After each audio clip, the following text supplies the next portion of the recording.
জ্বালানি স্থাপনায় হামলার প্রতিশোধ নিতে মার্কিন ঘাঁটি এবং ইসরায়েলের ভূখণ্ডে ব্যাপক হামলা চালিয়েছে ইরান। সংযুক্ত আরব আমিরাত এবং কুয়েতের মার্কিন ঘাঁটি লক্ষ্য করে ব্যালিস্টিক মিসাইল ছোড়ে আইআরজিসি। অন্যদিকে ক্লাস্টার ওয়ারহেডবাহী মিসাইলের আঘাতে ইসরায়েলের ব্যাপক ক্ষয়ক্ষতি হয়। এদিকে ইরানের ড্রোন সাইটেও ভয়াবহ হামলা চালিয়েছে মার্কিন বাহিনী। সংযুক্ত আরব আমিরাত এবং কুয়েতে অবস্থিত মার্কিন ঘাঁটি লক্ষ্য করে ব্যালিস্টিক মিসাইল ছোড়ে আইআরজিসি। আল মিনহাদ ও সালেম বিমান ঘাঁটি লক্ষ্য করে ছোড়া হয় এসব ক্ষেপণাস্ত্র। এদিকে রোববার রাতভর রাজধানী তেল আবিব সহ মধ্য ইসরায়েলের বিভিন্ন স্থাপনা লক্ষ্য করে ক্লাস্টার ওয়ারহেডযুক্ত একাধিক ক্ষেপণাস্ত্র ছোড়ে আইআরজিসি। বেশ কয়েকটি মিসাইল প্রতিহত করে আকাশ প্রতিরক্ষা ব্যবস্থা। হুঁশিয়ারি জানিয়ে আইআরজিসি পক্ষ থেকে জানানো হয়েছে, ইরানের জ্বালানি কেন্দ্রে হামলার জবাব দিতে এই পদক্ষেপ।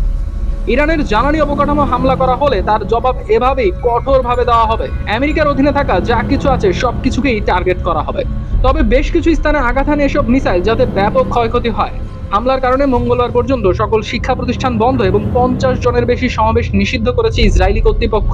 ইসরায়েলের প্রাণকেন্দ্র ইরানের হামলা অব্যাহত আছে। ইসরায়েল জানিয়েছে, আমরাও এর জবাবে হামলা করেছি, পাল্টা প্রতিরক্ষামূলক অভিযান আমরা অব্যাহত রাখব। এদিকে ইরান জুড়ে অব্যাহত আছে যুক্তরাষ্ট্র ইসরায়েলের যৌথ হামলা। আইআরজিসির একাধিক ড্রোন সাইটে চালানো অভিযানে যাতে ব্যাপক ক্ষয়ক্ষতি হয়েছে। এসব ড্রোন ধ্বংসের ফুটেজ প্রকাশ করেছে মার্কিন সেন্টকম। গত 24 ঘন্টায় ইরানের বিভিন্ন প্রদেশে 200 বারের বেশি হামলা করেছে ইসরায়েল ও যুক্তরাষ্ট্র।